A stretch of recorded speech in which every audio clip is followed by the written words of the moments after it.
Dan kesempatan pertama di segmen ini kami berikan kepada calon presiden nomor urut 3 Bapak Ganjar Pranowo untuk bertanya kepada calon presiden nomor urut 1 Bapak Anies Baswedan. Waktu Pak Ganjar 1 menit dimulai saat Bapak berbicara. Mas Anies, anggaran pertahanan belum ideal. Tadi saya sampaikan kita perlu 1-2% dari PDB. Sekarang masih 0,78%. Ini data. Untuk beli alutsista masih harus ngutang dan utang kita di 2023 naik dari 20,7 miliar dolar menjadi 25 miliar dolar.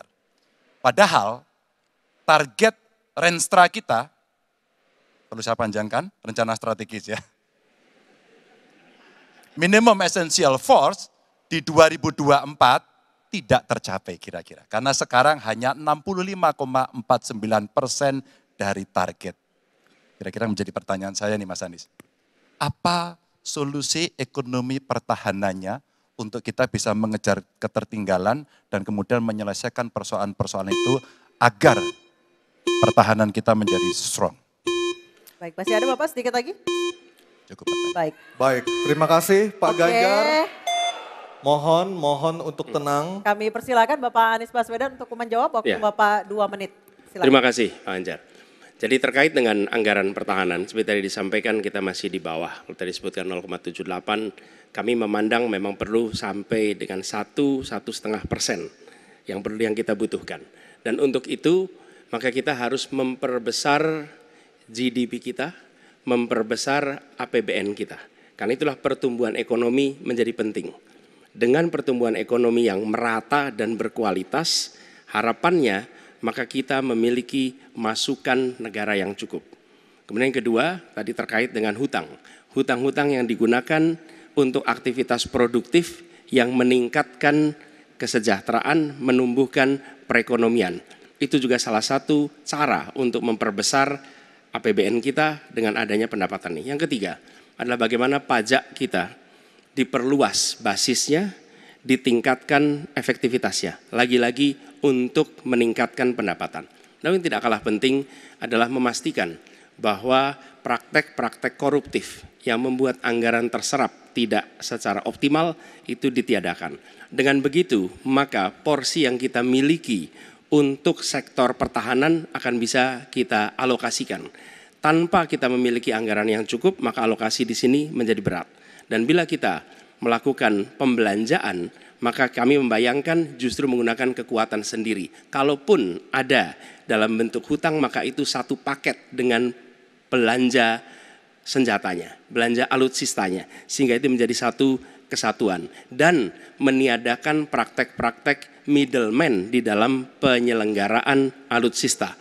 Seperti peraturan perundangan yang mengharuskan itu G2G atau langsung dengan korporasi yang membuatnya. Jadi kami melihat dengan cara seperti itu, meningkatkan alokasi itu satu hal, mengefisienkan itu hal berikutnya yang harus kita kerjakan. Terima kasih. Baik, waktu sudah habis. Pak Ganjar kami persilakan untuk menanggapi harap tenang. Pernyataan dari calon presiden nomor urut 1, waktunya 1 menit. Pak Ganjar kami persilakan. Ya, ternyata jawaban saya dapat bonus. Sebenarnya saya ingin membahas yang soal pertahanan dan alutsistanya, tapi oke. Saya kira terima kasih atas jawabannya. Saya ingin menyatakan dengan jelas, maka pertumbuhan ekonomi 7% wajib. Alokasi 1-2% PDB menurut saya menjadi keharusan agar kuat. Dan belanja alutsista kita ini harus jadi investasi pertahanan kita. Tanknya dibuat di Pindad, helinya di PT DI, fregatnya ada di PT PAL, sibernya ada di PT LEN. Maka kalau kemudian itu bisa kita optimalkan betul-betul, rasa-rasanya apa yang ingin kita capai dari minimum essential forces-nya akan tercapai. Kalau kita lihat di 2024 yang rasa-rasanya agak berat bisa dicapai, maka saya khawatir makin mundur, tidak ajak dalam perencanaan, ini menyulitkan. Dan kita perlu garda samudra untuk mengawal Indonesia dan pertahanan sakti 5.0. Waktu habis, terima kasih Pak Ganjar. Kami persilakan, oke, tenang. Kami persilakan Bapak Anies untuk menanggapi tanggapan dari Pak Ganjar, waktu Anda 1 menit. Silakan. Ya, pemanfaatan atas sumber daya lokal itu penting, perlu kita teruskan. Dan kita perlu memanfaatkan juga, memastikan bahwa tenaga-tenaga dalam negeri untuk bidang pertahanan itu diinvestasikan secara serius.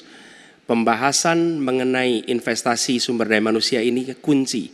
Kita perlu mengirimkan lebih banyak lagi generasi baru untuk ilmu-ilmu alutsista, sehingga ke depannya penyelenggaraan alutsista domestik bisa berkembang. Itu satu hal dalam jangka panjang. Nah, karena itu saya sepahaman tentang pentingnya dalam negeri. Tapi yang tidak kalah penting ketika kita berbicara tentang memastikan bahwa belanja alutsista itu bersih, tidak melibatkan korporasi-korporasi yang punya masalah dengan korupsi. Dengan begitu maka bukan saja anggarannya efisien, tapi tidak bocor di dalam belanja alutsista. Baik, terima kasih Pak Anies, waktunya sudah habis.